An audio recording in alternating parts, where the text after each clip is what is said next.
Hi friends, ಎಲ್ಲರಿಗೂ ನಮಸ್ಕಾರ. ಬನ್ನಿ ಫ್ರೆಂಡ್ಸ್, ಶಾರದಾ ಸೀರಿಯಲ್ನ ಇವತ್ತಿನ ಸಂಚಿಕೆಯಲ್ಲಿ ಏನಾಗ್ತಿದೆ ಅಂತ ನೋಡ್ಕೊಬರೋಣ. ಅದಕ್ಕೆ ಮುಂಚೆ ಯಾರೆಲ್ಲ ನನ್ನ ವೀಡಿಯೋ ನೋಡ್ತಾ ಇದ್ದಾರೆ ಫ್ರೆಂಡ್ಸ್, ಅವರೆಲ್ಲ ಪುಟ್ಟದೊಂದು ಲೈಕ್ ಮಾಡಿ ಹಾಗೆ ಫಾಲೋ ಮಾಡೋದನ್ನ ಮರಿಬೇಡಿ. ಬನ್ನಿ ಸ್ಟಾರ್ಟ್ ಮಾಡೋಣ. ಫ್ರೆಂಡ್ಸ್, ಮೊದಲಿಗೆ ಇಲ್ಲಿ ಟ್ರಕ್ ಸುಟ್ಟೋಗಿದ್ದನ್ನು ನೋಡಿ ಒಟ್ಟಾರ್ದಲ್ಲೆಲ್ಲರೂ ಸಹ ಕಣ್ಣೀರಾಗ್ತಿರ್ಬೇಕಾದ್ರೆ ಸಿದ್ದು ಶಾರದಾ ಅಂತೂ ಸಿಕ್ಕಾಬಟ್ಟೆ ಕಣ್ಣೀರಾಗ್ತಾ ಇರ್ತಾರೆ. ಆ ಟ್ರಕ್ನ ನೋಡ್ಕೊಂಡು ಸಿದ್ದು ಹೇಳ್ತಾ ಇರ್ತಾನೆ, ಈ ಟ್ರಕ್ಕಲ್ಲಿ ನಾವು ಎಷ್ಟು ದಿನ ಸುಂದರವಾದ ಕ್ಷಣಗಳನ್ನು ಕಳೆದಿದ್ವಿ ಶಾರದಾ ಅವರೇ, ಹಾಗೆ ಎಷ್ಟು ಜನಗಳ ಪ್ರೀತಿನ ಗಳಿಸಿದ್ವಿ.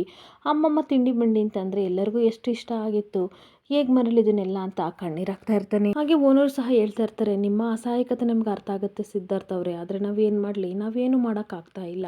ಹೋಗಿರೋ ಟ್ರಕ್ಕು, ಸುಟ್ಟೋಗಿರೋ ಟ್ರಕ್ಕು ಮತ್ತೆ ಏನಾದರೂ ವಾಪಸ್ ಬರುತ್ತಾ, ಸಮಾಧಾನ ಮಾಡ್ಕೊಳ್ಳಿ ಅಂತ ಹೇಳ್ತಿರ್ಬೇಕಾದ್ರೆ ಈ ಕಡೆ ಮಂಜುನಾಥ ಸಹ ಹೇಳ್ತಾ ಇರ್ತಾರೆ, ಸದ್ಯ ಒಳಗಡೆ ನೀವಿರ್ಲಿಲ್ವಲ್ಲ ಅದಕ್ಕೆ ಖುಷಿ ಪಡಿ, ಏನಾದರೂ ನೀವು ಒಳಗಡೆ ಇದ್ದಿದ್ರೆ ಗತಿ ಏನು ಅಂತ ಹೇಳ್ಬೇಕಾದ್ರೆ ಶಾರದಾ ಸಿದ್ದು ಮಾತ್ರ ಸಿಕ್ಕಾಪಟ್ಟೆ ಕಣ್ಣೀರಲ್ಲಿ ಮುಳುಗೋಗಿರ್ತಾರೆ. ಹಾಗೆ ಮಂಗಳಮ್ಮ ಕರಿತಾ ಇರ್ತಾರೆ, ಶಾರದವ್ರೆ ಬನ್ನಿ ಮನೆಗೆ ಹೋಗೋಣ ಅಂತ ಅಂದಾಗ ಶಾರದಾ ಕಣ್ಣೀರು ಹಾಕೊಂಡು, ಇಲ್ಲ ನಾನು ಎಲ್ಲೂ ಬರಲ್ಲ, ಈ ಟ್ರಕ್ ಹತ್ರನೇ ಇರ್ತೀನಿ ಅಂತ ಅಂದಾಗ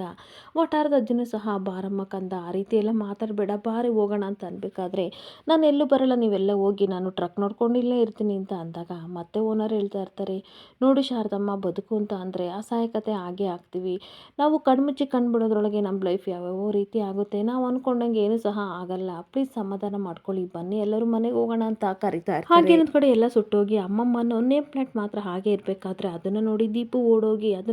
ತಗೊಂಡು ಹಗ್ ಮಾಡಿಕೊಂಡು ಕಣ್ಣೀರಾಗ್ತಿರ್ಬೇಕಾದ್ರೆ ಎಲ್ಲರೂ ಸಿಕ್ಕಾಬಟ್ಟೆ ಆಳ್ತಾ ಇರ್ತಾರೆ. ಬನ್ನಿ ಶಾರದಾ ಅವರೇ, ಸಿದ್ಧಾರ್ಥ ಅವರೇ, ಸಮಾಧಾನ ಮಾಡ್ಕೊಳ್ಳಿ ಅಂತ ಒಟ್ಟಾರೆ ಜನಗಳೆಲ್ಲರೂ ಸಹ ಮನೆ ಒಳಗಡೆ ಕರ್ಕೊಂಡು ಹೋಗ್ತಿದ್ರೆ ಇವರಿಬ್ರು ಕಣ್ಣೀರು ಹಾಕೊಂಡೆ ಒಳಗಡೆ ಹೋಗ್ತಾ ಇರ್ತಾರೆ.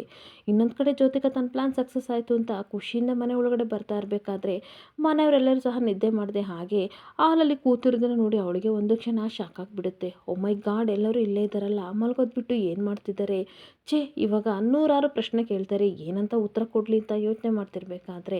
ಪಾರಿಜಾತ ಬಂದೇ ಬಿಟ್ಲು ಗೋಲ್ಡಿ ಅಂತ ಹೇಳ್ತಿದ್ರೆ ಸುಮಿತ್ರಾ, ಈಗ ಹೇಗಿದೆಯಾ, ನಿಮ್ಮ ಅಜ್ಜಿ ಹೇಳ್ತಾ ಇದ್ರು ನಿನಗೆ ಹುಷಾರಿಲ್ಲ ಅಂತ ಜ್ವರ ಕಡಿಮೆ ಆಗಿದೆ ಮಗಳೇ ಅಂತ ಕೇಳ್ತಾ ಇರ್ತಾಳೆ. ಹಾಗೆ ತಾತ ಹತ್ರ ಬಂದ್ಬಿಟ್ಟು ಜ್ಯೋತಿಕಾ ಮೈಯೆಲ್ಲ ಮುಟ್ಟಿ ನೋಡ್ತಾ ಇರ್ತಾರೆ, ಜ್ವರ ಕಡಿಮೆ ಆಗಿದೆ ಅಮ್ಮ ಅಂತ ಅನ್ಬೇಕಾದ್ರೆ ಹೌದು ತಾತ, ಇವಾಗ ಸ್ವಲ್ಪ ಕಡಿಮೆ ಆಗಿದೆ, ಹುಷಾರಾಗಿದ್ದೀನಿ, ಟೆನ್ಷನ್ ಬೇಡ, ಗಾಬರಿ ಆಗ್ತೀರಾ ಅಂತ ನಾನು ಹೇಳ್ದಲೇ ಹೋಗಿದೆ ಅಷ್ಟೇ ಅಂತ ಅಂದಾಗ, ಆದರೂ ಜೋ ನೀನು ಈ ರೀತಿ ನೆಗ್ಲೆಕ್ಟ್ ಮಾಡಿದ್ದು ಸರಿನಾ ಅಂತ ಅಂದಾಗ, ಇಲ್ಲ ಸ್ವಲ್ಪ ಜ್ವರ ಬಂದಿತ್ತು ಅದಕ್ಕೆ ಹೋಗಿದ್ದೆ ಅಂತ ಹೇಳ್ತಾ ಇರ್ತಾಳೆ. ಅಷ್ಟೊತ್ತಿಗೆ ಮುರುಳಿ ಹೇಳ್ತಾ ಇರ್ತಾನೆ, ಕೊರೋನಾ ಟೈಮಲ್ಲಿ ನೋಡಲಿಲ್ವಾ, ಜ್ವರ ಜಾಸ್ತಿ ಆಯಿತು ಅಂತ ಅಂದರೆ ಮಾರಣಾಂತಿಗೆ ಹೋಗಬೇಕಾಗುತ್ತೆ, ಸೊ ಹುಷಾರಾಗಿರಿ, ಚಿಕ್ಕ ಪುಟ್ಟ ಜ್ವರ ಅಂತ ನೆಗ್ಲೆಕ್ಟ್ ಮಾಡಬಾರ್ದು ಜ್ಯೋತಿಕಾ ಅಂತ ಅನ್ಬೇಕಾದ್ರೆ ಸರಿ ಮಾವ ಅಂತ ಹೇಳ್ತಾ ಇರ್ತಾಳೆ. ಸ್ವಲ್ಪನಾದರೂ ಊಟ ಮಾಡು ಅಂತ ಅನ್ಬೇಕಾದ್ರೆ ನನಗೇನು ಬೇಡ, ನನಗೆ ಇವಾಗ ಇಂಜೆಕ್ಷನ್ ಕೊಟ್ಟಿದ್ದಾರೆ, ನಾನು ಸರಿಯಾಗಿದ್ದೀನಿ, ನಾನು ರೆಸ್ಟ್ ಮಾಡಬೇಕು ಅಂತ ಅನ್ಬೇಕಾದ್ರೆ ಪಾರಿಜಾತ, ಹೋಗು ಜೋ ನೀನು ರೆಸ್ಟ್ ಮಾಡು, ಹೋಗು ಗೋಲ್ಡಿ ಅಂತ ಹೇಳ್ತಾ ಇರಬೇಕಾದ್ರೆ ಒಂದು ಲೋಟ ಹಾಲಾದರೂ ತತ್ತೀನಿ ಕುಡಿಯಮ್ಮ ಅಂತ ಸುಮಿತ್ರಾ ಹೇಳ್ತಾ ಇರ್ತಾಳೆ. ಬೇಡ, ನನ್ನ ಫೋರ್ಸ್ ಮಾಡಿ ನನ್ನ ಪಾಡಿ ನನ್ನನ್ನು ಬಿಟ್ಬಿಡಿ, ನಾನು ರೆಸ್ಟ್ ಮಾಡಬೇಕು ಅಂತ ಜ್ಯೋತಿಕಾ ಹೋಗ್ತಾ ಇರಬೇಕಾದ್ರೆ ಅಷ್ಟೊತ್ತಿಗೆ ಈ ಕಡೆ ದಶರಥ ತುಂಬ ಟೆನ್ಷನ್ ಮಾಡ್ಕೊಂಡು ಬಂದೇ ಬಿಡ್ತಾನೆ. ಇದೇನ್ರಿ ಜ್ಯೋತಿಕಾ ಈಗಷ್ಟೇ ಬಂದ್ಲು, ನೀವು ಬಂದ್ರಿ, ನಿಮಗೆ ಜ್ಯೋತಿಕಾ ಸಿಗ್ಲಿಲ್ವಾ ಅಂತ ಅನ್ಬೇಕಾದ್ರೆ ಓ ಜೋ ಬಂದ್ಲಾ ಅಂತ ಅಂದ್ಬಿಟ್ಟು ಫುಡ್ ಟ್ರಕ್ಗೆ ಬೆಂಕಿ ಹಚ್ಚೋದನ್ನೆಲ್ಲ ನೆನ್ಪು ಮಾಡ್ಕೊಬಿಟ್ಟು ಮಾತಾಡೋಕ್ಕೆ ಅಂತ ಕೋಪದಿಂದ ಹೋಗ್ತಾ ಇರಬೇಕಾದ್ರೆ ಎಲ್ಲಿಗೂ ಹೋಗ್ತಾ ಇದ್ದೀರಾ ಅಂತ ಸುಮಿತ್ರಾ ಕೇಳ್ತಾ ಇರ್ತಾಳೆ. ಜೋ ಜೊತೆ ಮಾತಾಡಬೇಕು ಕಣೆ ಅಂತ ಅನ್ಬೇಕಾದ್ರೆ ಇವಾಗ ಮಾತಾಡಬೇಡಿ, ತುಂಬ ಟಯರ್ಡ್ ಆಗಿದ್ದಾಳೆ, ಹಾಗೆ ತುಂಬ ಟೆನ್ಷನ್ ಮಾಡ್ಕೊಂಡಿದ್ದಾಳೆ, ನಾಳೆ ಮಾತಾಡಿರಂತೆ ಬಿಟ್ಬಿಡ್ರಿ ಪ್ಲೀಸ್ ಅಂತ ಅನ್ಬೇಕಾದ್ರೆ ನಾನು ಇವಾಗ ಸುಮ್ಮನೆ ಇರೋದು ಒಳ್ಳೇದು, ನಾನೇನಾದರೂ ಇವಾಗ ಕ್ವಶನ್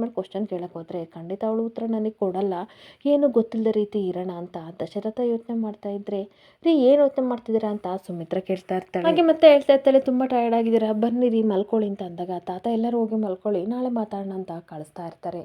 ಇನ್ನೊಂದು ಕಡೆ ಮನೆಗೆ ಕರ್ಕೊಬಂದು ಒಟ್ಟಾರೆ ಜನಗಳೆಲ್ಲರೂ ಸಹ ಸಿದ್ದು ಶಾರದನಿಗೆ ಸಮಾಧಾನ ಮಾಡ್ತಿದ್ರೆ ಇವರಿಬ್ಬರು ಸಿಕ್ಕಾಬಟ್ಟೆ ಕಣ್ಣೀರಾಗ್ತಾ ಇರ್ತಾರೆ. ಶಾರದಾವಂತೂ ಹಳೆದನ್ನೆಲ್ಲ ನೆನ್ಪು ಮಾಡ್ಕೋತಾರೆ. ಶುಚಿ ರುಚಿಗೆ ಇನ್ನೊಂದು ಹೆಸರೇ ಅಮ್ಮಮ್ಮ ತಿಂಡಿ ಬಂಡಿ ಅಂತ ಒಟ್ಟಾರದವರೆಲ್ಲರೂ ಸಹ ಹೇಳ್ತಾ ಇದ್ರು. ಜೊತೆಗೆ ನಮ್ಮ ಫುಡ್ ಅಂತಂದರೆ ಎಲ್ಲರಿಗೂ ತುಂಬ ಇಷ್ಟ, ನಾವು ಮಾಡೋ ಇಡ್ಲಿ ಸಾಂಬಾರು ಅಂತಂದರೆ ತುಂಬ ಇಷ್ಟ ಅಂತ ಎಲ್ಲ ಜನಗಳು ಸಹ ಹೇಳ್ತಿದ್ದನ್ನು ಕೇಳಿ ಶಾರದನಿಗೆ ಸಿಕ್ಕಾಪಟ್ಟೆ ಖುಷಿ ಆಗ್ತಾ ಇತ್ತು. ಅದೆಲ್ಲನೂ ಸಹ ನೆನ್ಪು ಮಾಡಿಕೊಂಡು ಶಾರದಾ ಕಣ್ಣೀರಾಗ್ತಾ ಇರಬೇಕಾದ್ರೆ ಅಜ್ಜಿ ಹೇಳ್ತಾ ಇರ್ತಾರೆ, ಜೀವನದಲ್ಲಿ ಏಳು ಬೀಳು ಅನ್ನೋದೆಲ್ಲ ಇದ್ದೇ ಇರುತ್ತೆ ಕಣಮ್ಮ, ಆದರೆ ಇದು ಯಾಕಾಯಿತು ಯಾವಾಗಾಯಿತು ಅಂತ ಯಾರಿಗೂ ಗೊತ್ತಿಲ್ಲ, ಆದರೆ ಏನೇ ಬಂದರೂ ಜೀವನದಲ್ಲಿ ನಾವು ಅದನ್ನೆಲ್ಲ ಅನುಭವಿಸ್ಲೇಬೇಕು, ಶಾರದಾ ಸಿದ್ದು ಸಮಾಧಾನ ಮಾಡ್ಕೊಳ್ಳಿ ಅಂತ ಹೇಳ್ತಾ ಇರ್ತಾಳೆ. ಹಾಗೆ ನೋಡು ಶಾರದಾ, ಕಣ್ಣೀರಿಂದ ನಾವು ಕಳ್ಕೊಂಡಿದ್ದೆ ಅದು ಸಹ ಸಂಬಂಧ ಮಾಡೋಕ್ಕಾಗಲ್ಲ, ಸಮಾಧಾನ ಮಾಡ್ಕೊಳ್ಳುವ, ಆ ದೇವರು ಸಮಾಧಾನ ಮಾಡ್ಕೊಳ್ಳೋ ಶಕ್ತಿನ ಖಂಡಿತ ನಿನಗೆ ಕೊಟ್ಟೇ ಕೊಡ್ತಾನೆ, ಪ್ಲೀಸ್ ಅರ್ಥ ಮಾಡ್ಕೊ ಅಂತ ಅನ್ಬೇಕಾದ್ರೆ ಶಾರದಾ ಕಣ್ಣೀರು ಹಾಕೊಂಡು ಹೇಳ್ತಾ ಇರ್ತಾಳೆ, ಅಜ್ಜಿ ಆ ಫುಡ್ ಟ್ರಕ್ ಬರೀ ಫುಡ್ ಟ್ರಕ್ ಮಾತ್ರ ಆಗಿರಲಿಲ್ಲ, ನಮ್ಮ ಜೀವನ ಎಲ್ಲ ಆಗಿತ್ತು, ತುಂಬ ಆಸೆ ಇಟ್ಕೊಂಡಿದ್ವಿ ಅದ್ರ ಮೇಲೆ ಅಂತ ಹೇಳ್ತಾ ಇರ್ತಾರೆ. ಈ ಕಡೆ ಶಾರದಾನು ಅಳ್ತಾ ಇರ್ತಾಳೆ, ಸಿದ್ದು ಹಾಗೆ ಅನುಸೂಯೇನು ಸಿಕ್ಕಾಪಟ್ಟೆ ಕಣ್ಣೀರಾಗ್ತಾ ಇರ್ತಾರೆ. ಹಾಗೆ ಮತ್ತೆ ಅಜ್ಜಿ ಹೇಳ್ತಾ ಇರ್ತಾಳೆ, ದೇವರ ಆಶೀರ್ವಾದದಿಂದ ಇನ್ನೊಂದು ಟ್ರಕ್ನು ತಗೊಳ್ಳೋ ಶಕ್ತಿನ ಖಂಡಿತ ದೇವರು ಕೊಟ್ಟೆ ಕೊಡ್ತಾನೆ, ಅಲ್ಲಿವರೆಗೂ ಸಮಾಧಾನ ಮಾಡ್ಕೊ ಮಗಳೇ ಅಂತ ಹೇಳ್ತಾ ಇರಬೇಕಾದ್ರೆ ಮಂಗಳಮ್ಮ ಹೇಳ್ತಾ ಇರ್ತಾರೆ, ಅವರಿಗೆ ಸಿಕ್ಕಾಪಟ್ಟೆ ದುಃಖ ಇದೆ, ಅದು ಕಂಟ್ರೋಲ್ ಆಗೋವರೆಗೂ ಸಹ ಅವ್ರ ಪಾಡಿಗೆ ಅವ್ರನ್ನ ಬಿಟ್ಬಿಡೋಣ, ನಾವೆಲ್ಲ ಹೋಗೋಣ ಬನ್ನಿ ಅಂತ ಅನ್ಬೇಕಾದ್ರೆ ಓನರ್ ಸಹ ಅವ್ರ ದುಃಖ ಕಡಿಮೆ ಆಗೋವರೆಗೂ ಸಹ ಅವರು ಅಳ್ಬಿಡ್ಲಿ, ನಾವು ಯಾವಾಗಲೂ ನಿಮ್ಮ ಜೊತೆ ಇರ್ತೀವಿ, ಬೇಜಾರು ಮಾಡ್ಕೋಬೇಡಿ, ಸಮಾಧಾನ ಮಾಡ್ಕೊಳ್ಳಿ ಅಂತ ಒಟ್ಟಾರೆ ಜನಗಳನ್ನೆಲ್ಲ ಕರ್ಕೊಂಡು ಓನರ್ ಆಚೆ ಹೋಗ್ತಾ ಇದ್ರೆ ಇವ್ರ 3 ಜನಕ್ಕೂ ಏನು ಮಾತಾಡಬೇಕು ಅಂತ ಗೊತ್ತಾಗದೆ ತಮ್ಮ ಪಾಡಿಗೆ ತಾನು ಎಲ್ಲರೂ ಒಂದೊಂದು ಕಡೆ ಕೂತ್ಕೊಂಡು ಅಳ್ತಾ ಇರ್ತಾರೆ. ಹಾಗೆ ಒಂದು ಕಡೆ ಸಿದ್ದು ಶಾರದಾ ಕಣ್ಣೀರು ನೋಡೋಕ್ಕಾಗ್ತಲೇ ಶಾರದಾ ಹತ್ರ ಬಂದ್ಬಿಟ್ಟು ಕೈ ಹಿಡ್ಕೊಂಡು ಹೇಳ್ತಾ ಇರ್ತಾನೆ, ಶಾರದವ್ರೆ ಆ ಟ್ರಕ್ ನಮ್ಮ ಕನಸಾಗಿತ್ತು, ಅದರಿಂದ ನಮ್ಮ ಜೀವನ ಸರಿ ಆಗುತ್ತೆ ಅಂತ ನಾನು ಅನ್ಕೊಂಡಿದ್ದೆ, ಆದರೆ ಇವಾಗ ಅದೆಲ್ಲ ಕೈ ಮೀರಿ ಹೋಯ್ತು, ಆದರೆ ಸುಟ್ಟೋಗಿರೋದು ಟ್ರಕ್ ಮಾತ್ರ ಶಾರದವ್ರೆ, ಭರವಸೆ ನಮಗೆ ಖಂಡಿತ ಇದೆ, ನಾವು ಇದೆಲ್ಲ ಅಂತಂದರೆ ಇನ್ನೊಂದು ಟ್ರಕ್ನ ತಗೊಳ್ಳೋಣ, ನೀವು ಸಮಾಧಾನ ಮಾಡ್ಕೊಳ್ಳಿ, ಕಣ್ಣೀರು ಹಾಕ್ಬೇಡಿ ಪ್ಲೀಸ್ ಅಂತ ಸಿದ್ದು ಹೇಳ್ತಾ ಇದ್ರೆ, ಹೇಗೆ ಸರ್ ಸಮಾಧಾನ ಮಾಡ್ಕೊಳ್ಳಿ, ಲಕ್ಷ ಸಾಲ ಮಾಡಿ ಆ ಟ್ರಕ್ನ ನಾವು ತೊಗೊಂಡಿದ್ವಿ, ಅದನ್ನೇ ತೀರ್ಸೋಕ್ಕಾಗಿಲ್ಲ, ಇವಾಗ ಇನ್ನೊಂದು ಟ್ರಕ್ ಯಾವ ರೀತಿ ತೊಗೊಳ್ಳಿ, ಆಯ್ಕೆನೇ ನಮ್ಮ ಹತ್ರ ಇಲ್ವಲ್ಲ ಸರ್ ಅಂತ ಕಣ್ಣೀರು ಹಾಕ್ತಿದ್ರೆ ಸಿದ್ದುಗೆ ಏನು ಮಾತಾಡಬೇಕು ಅಂತ ಗೊತ್ತಾಗ್ತಾ ಅವಳ ಮುಖ ನೋಡಿಕೊಂಡು ಅವನು ಸಹ ಸಿಕ್ಕಾಬಟ್ಟೆ ಕಣ್ಣೀರು ಹಾಕ್ತಾ ಇರ್ತಾನೆ. ಹಾಗೆ ಮತ್ತೆ ಹೇಳ್ತಾ ಇರ್ತಾನೆ, ಈ ಹೊತ್ತಲ್ಲಿ ಧೈರ್ಯ ಅಷ್ಟೇ ನಮಗೆ ಸಮಾಧಾನ ಮಾಡೋಕ್ಕಾಗೋದು, ದಯವಿಟ್ಟು ಸಮಾಧಾನ ಮಾಡ್ಕೊಳ್ಳಿ, ಧೈರ್ಯವಾಗಿರಿ ಅಂತ ಅಂದ್ಬಿಟ್ಟು, ಅಲ್ಲ ಶಾರದವ್ರೆ ಇದೆಲ್ಲ ಹೇಗಾಯಿತು ಅಂತ ಅಂದಾಗ ನನಗೂ ಅದೇ ಗೊತ್ತಾಗ್ತಿಲ್ಲ ಸರ್, ನನಗೊಂದು ಅರ್ಥ ಆಗ್ತಿಲ್ಲ ಅಂತ ಶಾರದಾ ಹೇಳ್ತಾ ಇದ್ರೆ ಸಿದ್ದು ಮನಸ್ಸಲ್ಲಿ ಅನುಮಾನ ಜಾಸ್ತಿ ಆಗ್ತಾ ಇರುತ್ತೆ. ಹಾಗೆ ಮತ್ತೆ ಯೋಚನೆ ಮಾಡ್ತಾ ಇರ್ತಾನೆ, ನಮ್ಮ ಟ್ರಕ್ ಸುಟ್ಟಿರೋದ್ರಿಂದ ಯಾರಿಗೇನು ಲಾಭ, ಇದು ಆಕಸ್ಮಿಕನ ಅಥವಾ ಬೇಕು ಅಂತ ಯಾರಾದರೂ ಮಾಡಿದಾರಾ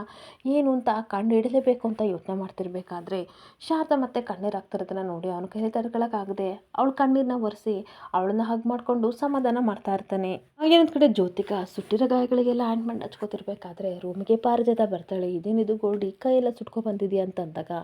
ಅಷ್ಟು ದೊಡ್ಡ ಟ್ರಕ್ನ ಸುಡ್ತಾ ಇರಬೇಕಾದ್ರೆ ಸಣ್ಣ ಪುಟ್ಟ ಕಾಯ ಎಲ್ಲ ಆಗುತ್ತೆ, ಇದೆಲ್ಲ ನನಗೇನು ದೊಡ್ಡ ವಿಷಯ ಎಲ್ಲ ಬಿಡು ಗ್ರಾನಿ ಅಂತ ಅಂದಾಗ, ಅಂತೂ ಆ ಟ್ರಕ್ನ ಸುಟ್ಟಾಕ್ತಲ್ಲ ಅದೇ ನನಗೆ ದೊಡ್ಡ ಖುಷಿ, ಯಾವ ರೀತಿ ಮಾಡಿದೆ ಅಂತ ಅಂದಾಗ, ನಿನಗೆ ಗೊತ್ತಾ ಗ್ರಾನಿ ಈ ಥರ ನವೀನ್ ನನಗೆ ಹೇಳಿದ್ದೆ, ನನಗೆ ಅದೆಲ್ಲ ಗೊತ್ತಿಲ್ಲ, ಈ ಟ್ರಕ್ ಸುಡಲೇಬೇಕು, ಏನು ಮಾಡ್ತೀವಿ ಅಂತ ಗೊತ್ತಿಲ್ಲ ಅಂತ ಅಂದಾಗ, ಈ ರೀತಿ ಪೆಟ್ರೋಲ್ ಎಲ್ಲ ತಂದು ಟ್ರಕ್ ಮೇಲೆ ಹಾಕಿ ಬೆಂಕಿನ ಹಚ್ಚಿದ್ವಿ, ಎಷ್ಟು ಮಜವಾಗಿತ್ತು ಗೊತ್ತಾ, ಬೆಂಕಿ ಅಂತ ಶಾರದಾ ಓಡೋಡಿ ಬಂದ್ಲು, ಒಟ್ಟಾರೆ ಜನಗಳೆಲ್ಲ ಬಂದರು ಆದರೂ ಎಷ್ಟು ನೀರು ಹಾಕಿದ್ರು ಸಹ ಬೆಂಕಿನ ಆರ್ಸೋಕ್ಕೆ ಆಗಲಿಲ್ಲ, ಆದರೆ ಆ ಶಾರದಾ ಗೋಲ್ಡ್ನ ನೋಡಬೇಕಿತ್ತು, ಎಷ್ಟು ಮಜವಾಗಿತ್ತು ಗೊತ್ತಾ ಗ್ರಾನಿ ಅಂತ ಖುಷಿಯಿಂದ ಹೇಳ್ತಾ ಇರಬೇಕಾದ್ರೆ, ಹಾಳಾಗೋಗ್ಲಿ ಅಂಥಳಿಗೆ ಅಂಥದ್ದೇ ಆಗಬೇಕು ಅಂತ ಪಾರಿಜಾತ ಬೈತಾ ಇರ್ತಾಳೆ. ಹಾಗೆ ಮತ್ತೆ ಹೇಳ್ತಾ ಇರ್ತಾಳೆ, ದಶರಥ ನಿನ್ನನ್ನು ಹುಡ್ಕೊಂಡು ಬಂದನಲ್ಲ, ನನಗೆ ಎಷ್ಟು ಟೆನ್ಷನ್ ಆಯಿತು ಗೊತ್ತಾ ಅಂತ ಅಂದಾಗ, ಡ್ಯಾಡ್ನ ನೀವು ತಡೆಯೋಕ್ಕಾಗ್ತಿರ್ಲಿಲ್ವ ಅಂತ ಅಂದಾಗ, ನಾನು ತಡೆಯೋಕೆ ಹೋದ್ರೆ ನನ್ನ ಮೇಲೆ ಅನುಮಾನ ಪಡ್ತಿದ್ದ, ಅದಕ್ಕೆ ಸುಮ್ಮನಾದೆ, ಅಂತೂ ಇಂತೂ ಯಾವುದೇ ತೊಂದರೆಗೆ ಸಿಲುಕದೆ ಅಚ್ಚುಕಟ್ಟಾಗಿ ಮನೆಗೆ ಬಂದಲ್ಲ, ನನಗೆ ಅದೇ ದೊಡ್ಡ ಖುಷಿ ಅಂತ ಪಾರಿಜಾತ ಹೇಳ್ತಾ ಇರಬೇಕಾದ್ರೆ, ಈ ಜ್ಯೋತಿಕಾ ಅಂದರೆ ಏನು ಕಮ್ಮಿ ಅಂದ್ಕೊಂಡಿದ್ಯಾ ಗ್ರಾನಿ, ಯಾವುದಕ್ಕೂ ಸಹ ಸಿಗಾಕೊಳ್ಳಲ್ಲ, ಏನೇ ತಪ್ಪು ಮಾಡಿದ್ರು ಬಚಾವಾಗೇ ಹಾಕ್ತಾಳೆ ಅಂತ ಖುಷಿಯಿಂದ ಹೇಳ್ತಾ ಇರ್ತಾಳೆ. ಈ ಪಾರಿಜಾತ ನನಗೊಂದು ಸಿಕ್ಕಾಪಟ್ಟೆ ಖುಷಿ ಆಗ್ತಿದೆ, ನೀನು ಯಾರು ಮೊಮ್ಮಗಳು ಹೇಳು, ನನ್ನ ಮೊಮ್ಮಗಳು ಅಂತ ದೃಷ್ಟಿ ತೆಗಿತಿರ್ಬೇಕಾದ್ರೆ, ಇನ್ಮೇಲೆ ಸಿದ್ದು ಮತ್ತು ಶಾರದಾ ಜೀವನ ಹೇಗಿದ್ರು ಬೀದಿಗೆ ಬಂದೇ ಬಂತು,